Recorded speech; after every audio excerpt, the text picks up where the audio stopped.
সুপ্রিয় দর্শক, আপনাদেরকে দেখাইতেছি এই যে দেখেন গম। এই যে গমগুলা কিন্তু আমাদের পাইকপাড়া গ্রামে যে প্রতি বছরই হয়। যে দেখেন অত্যন্ত সুন্দর এই গম, অনেকেই গম করছেন। এই যে গমগুলা যে আটা হয়, গমের আটাগুলা কিন্তু খাইতে অত্যন্ত সুস্বাদু এবং গমের আটা অত্যন্ত ভালো।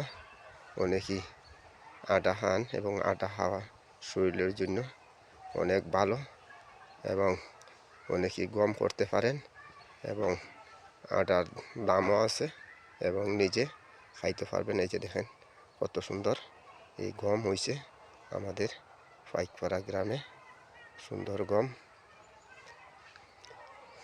দেখেন। সুপ্রিয় দর্শক, সবাই ভালো থাকেন, সুস্থ থাকেন। আসসালামু আলাইকুম।